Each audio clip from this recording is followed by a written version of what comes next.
Hey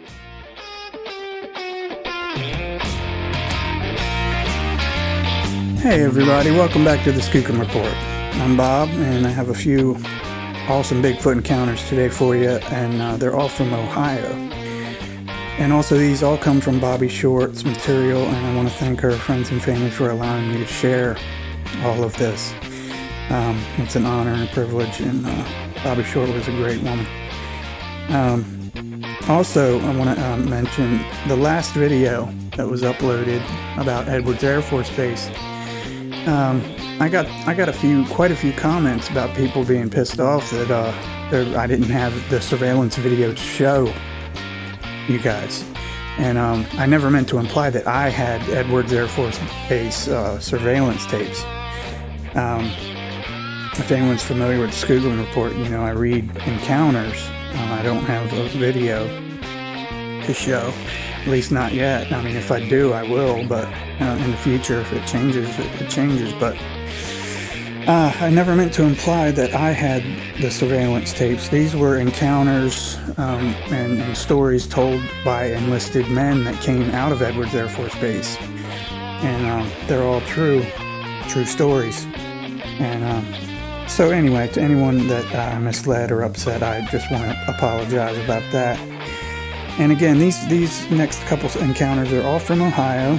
They're pretty cool. Some of you might be familiar with a couple of them, and some of you may not. So I'm going to go ahead and share them. One or two is about the Minerva monster, but it's very interesting. Everyone has a different point of view that they write about. So this first one is it's from Richland County, Ohio. And this happened October 2000 around 5:30 a.m.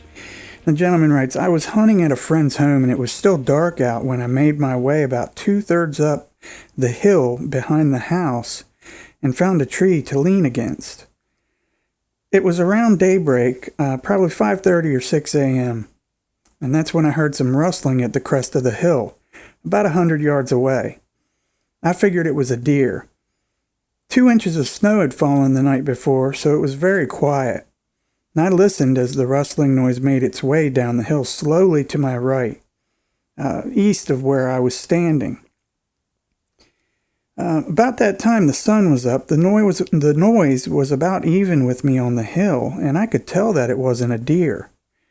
I thought it was another hunter who was trespassing or poaching deer. So I called out, and the noise stopped, but I got no reply.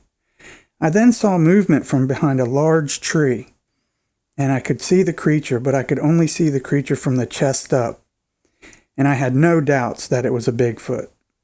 I then ran back down the hill to the house and told my friends what I had seen. I could only see the head and chest, but the creature had to be at least 9 feet tall. I'm not sure of anything else, but just that it was very tall, as marked by a branch that was on the tree it stood beside.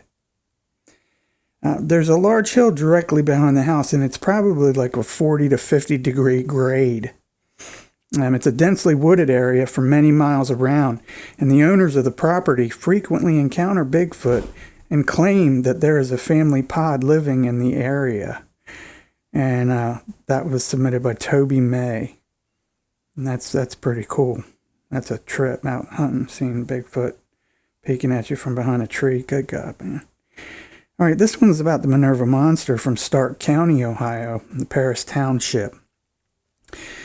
And this was in August of 1978, and the article goes, hunters with high-powered rifles, hunting dogs, and lots of beer stalked a creature in the wooded area off of US 30 behind the home of a Paris Township family, I should say. The beast was reported to be more than 6 feet tall and 300 pounds and covered in dark matted hair. It was said to have shown up often at the home of Herbert and Evelyn Caton, so often that their daughter considered it a pet. Man, can you imagine that? Your kid thinking it's a pet? It must have been pretty friendly. Well, one night it stood at their kitchen window directly under a security light. Stark County deputies who investigated the sightings said that they were not a hoax. and years later, they said they could still not identify the hair samples. The animal was tagged as the Minerva monster, and it was never found. And that comes from the files of Ron Schaffner,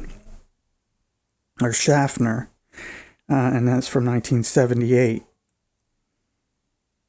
And this next one is also Minerva, Ohio, also Stark County.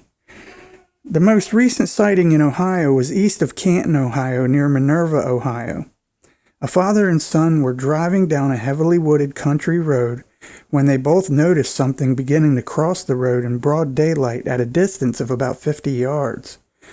Once they passed the area, the son asked the dad if he saw the jogger cross the road and into the woods. And the dad replied to the son, "That wasn't a jogger. It was covered in black from head to toe."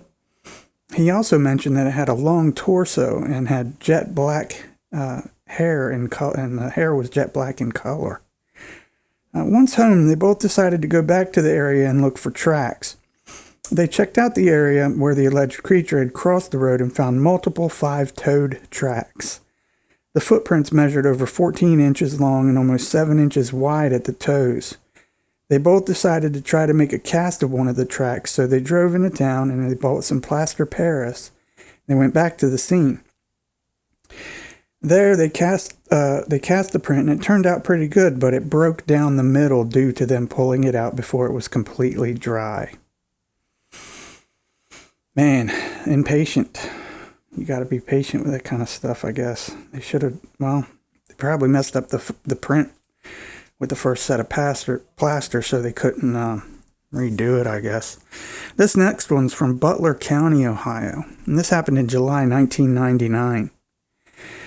The following information I'm giving you is completely true. This is a real incident that has happened in my life. You can draw your own conclusion, and please keep an open mind when reading the following, when listening to the following. My friend's family owns around 100 acres of woodsy area of Ohio with a vast web of creeks and streams. And one day while wandering with my best friend through the branches of the creek, we stopped to swim because we were getting hot. We were wading through a deeper area, challenging one another to catch minnows with a small cup. While trying to succeed at catching the fish, my friend came across a small animal skull, vertebrae and femur, with fresh muscle and fur still attached. We examined the remains closely and drew the conclusion that it was once a raccoon. This struck us as odd because it was lying on the creek bank and was still slightly bloody. Yet no other pieces of the animal could be found. While my friend was still examining the bones, something provoked me to look up the creek. And what I saw will forever be etched in my mind. It was a tall, lumbering brown figure. At first we thought it was a bear, then we thought it was a human. And it dawned on us that it was actually a Bigfoot. The locals say that there's a Bigfoot that roams the area and it has been spotted by several others. It looked to be anywhere from 6 to 8 feet tall when standing erect. It was covered in thick, dark brown fur, and its chest and face were the only body parts not covered in fur. The flesh of its chest and face was a tanned and tough-looking skin. It was about 20 yards away from us, and it was stooping over something, hitting it with a rock. It then stood up and looked at us and ran off like a bat out of hell. My friend and I stood in shock for several seconds trying to analyze what we had just seen, and to this day we both swear on our lives that it was a Bigfoot. And that was from Rodney Lintner. Man, those were some pretty decent reports, and all from Ohio. So I'll try to be a little more careful with my thumbnails from now on, not be misleading. Again, I apologize for that.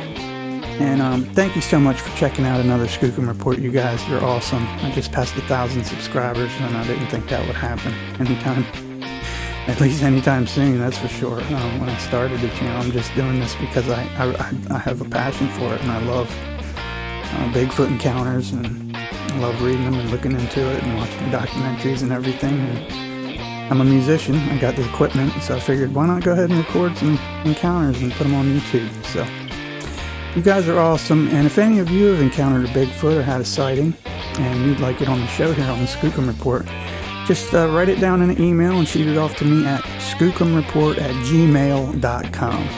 That's skookumreport@gmail.com. I will make sure it gets up on the show for you. I'll read it word for word. And this is a safe place to share. No ridicule, no bad comments. If there are, I erase them and block them. So nothing to worry about there. Y'all are good. Again, thanks for watching the Skookum Report, and I'll see you again soon. And, well, I guess that's it. God bless, and I'm out.